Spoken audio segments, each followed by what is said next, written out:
Stardew Valley is full of fun things for you to explore, but if you're completely new to the game, it can get pretty overwhelming.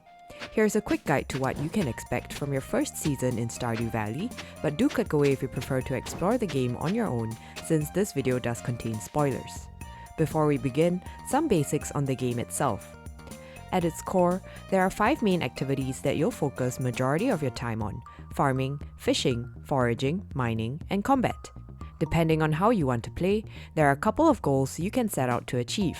Completing the community center by collecting different items, or going the JoJo route and paying money to complete community development projects. In the 1.5 update, progressing in the game allows you to unlock Ginger Island, and in the 1.6 update, you'll unlock skill masteries and perks by getting to level 10 in all skills. Along the way, you'll develop relationships with villagers and have the option to decorate your farmhouse or just turn it into a keg farm for infinite gold. The ultimate goal is to achieve 100% perfection, which requires you to complete several different tasks like shipping one of every item, building all the obelisks, and so on.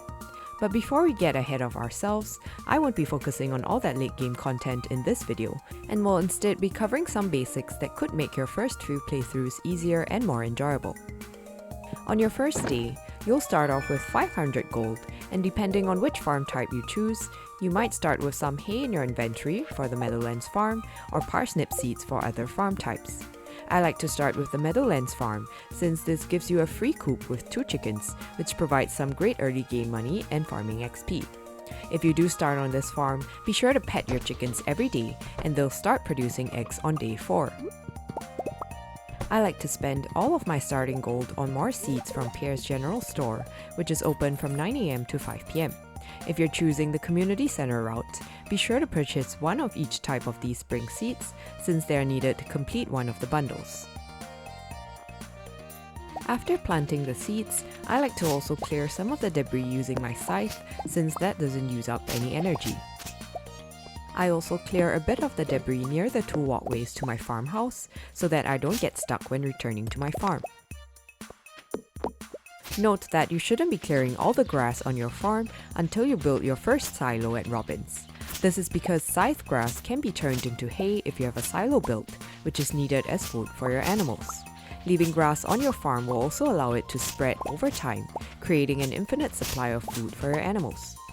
Chop down a few trees and craft a chest using wood to store all your items, especially since you'll have limited storage in your inventory before unlocking any of the backpack upgrades.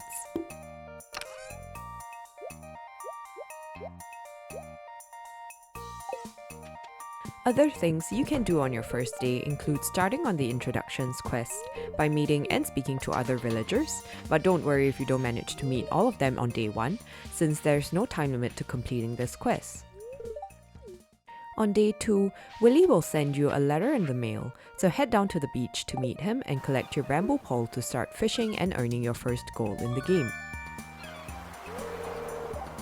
I like to spend the whole day fishing right outside his shop on the beach so that I can resell the fish back to him right away and free up space in my inventory to catch more fish. After unlocking the first backpack upgrade at Pierre's, I like to fish up in the mountains, since different spots in Stardew Valley will give you a chance to catch different types of fish, and those at the mountains usually give me quite a bit of XP. Also try to get perfect catches as much as possible, since that will help you level up your fishing skill faster and increase the size of your fishing bar to make fish easier to catch. On day 3, it is always raining in Stardew Valley, so I like to head to the river to catch some catfish, which sell for quite a bit of gold and give you more XP to level up. On day 5, you'll be able to access the mines, but I like to check my luck on the television and only go mining when it's a good luck day, since luck will affect the chances of finding ladders in the mines. When I'm not mining for ores, I typically focus on leveling up my fishing and selling them to buy more seeds to plant to level up my farming.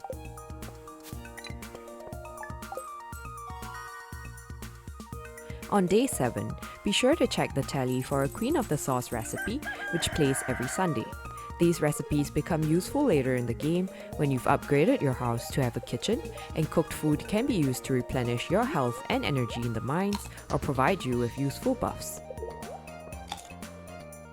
Other things you can do in your first week include picking up forageables around town, which cost no energy and can be used as food in the mines. I like to check for spring onions or other forageables on Saturdays, since spawned forageables only reset every week on Sunday, and any uncollected items are removed from the map overnight before Sunday morning. You can also save your forageables to craft seasonal seeds instead of selling them directly to earn more gold.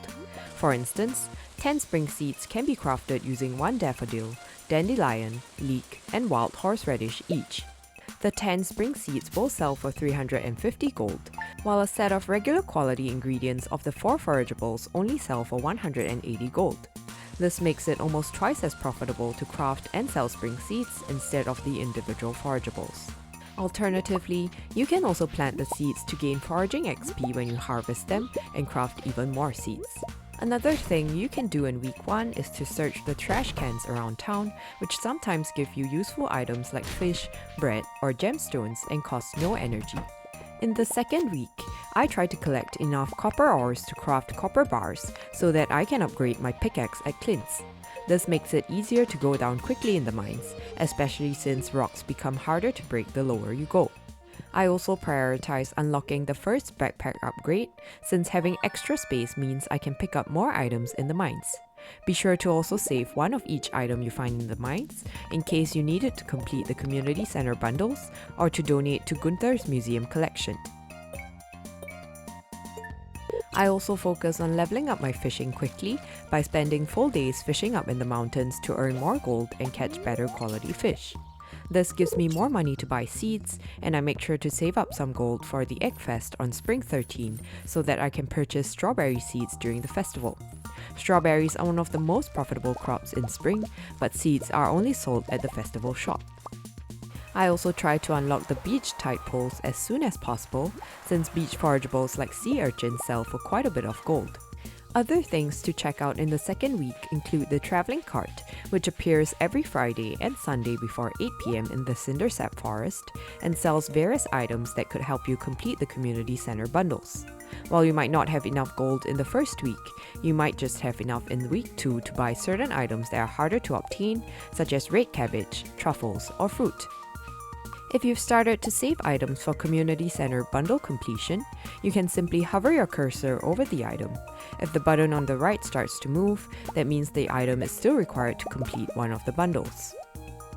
On week 3, I continue to focus on both mining and fishing, and I like to store all my fish in a chest if I'm at level 9 fishing, since I can sell them for a higher amount of gold once I've reached level 10 and selected the angler profession.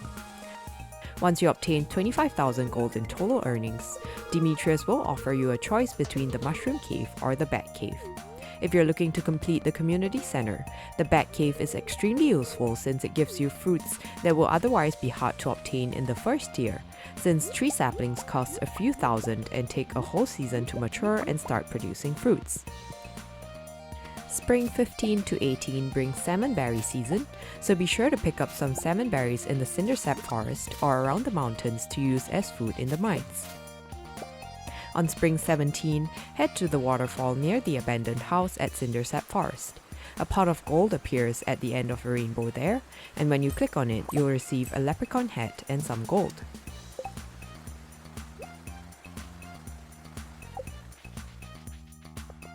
As soon as I've saved up enough gold, I like to buy the workbench from Robin, as it allows me to craft items using materials from adjacent chests, making it so much more convenient since I like to organize my items in separate chests.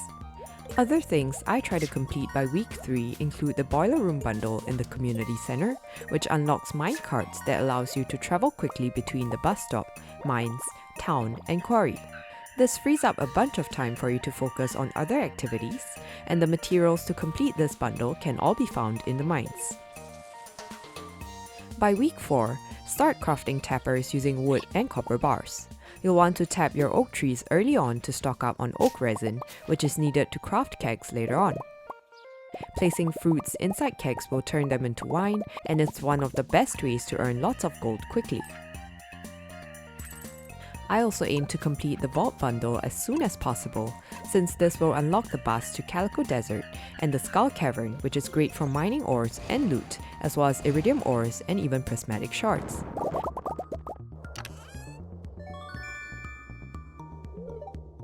Another thing to look out for is the bookseller, who comes to town twice every season on random dates.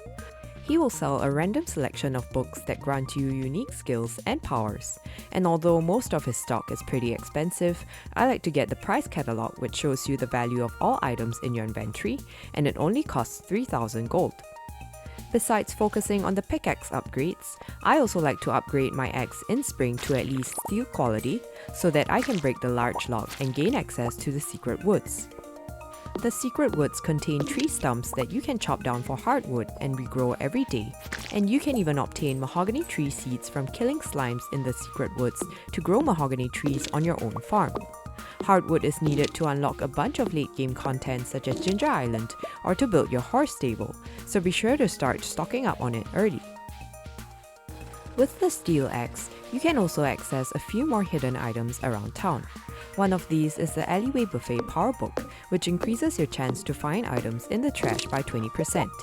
You can find this book hidden in a golden trash can just north of the minecart track outside Clint's shop. Clear the path here and you'll find the golden trash can hidden behind a tree. The other item is a secret prize ticket hidden in a box behind the stump above the bookseller. Prize tickets can be exchanged using the prize machine located in Lewis's house to obtain things like saplings, books, or Stardrop tea. Lastly, I try to also level up my farming to level 6 before summer so that I can unlock the recipe for quality sprinklers. This will save you a bunch of time and energy since sprinklers will keep your crops watered every day.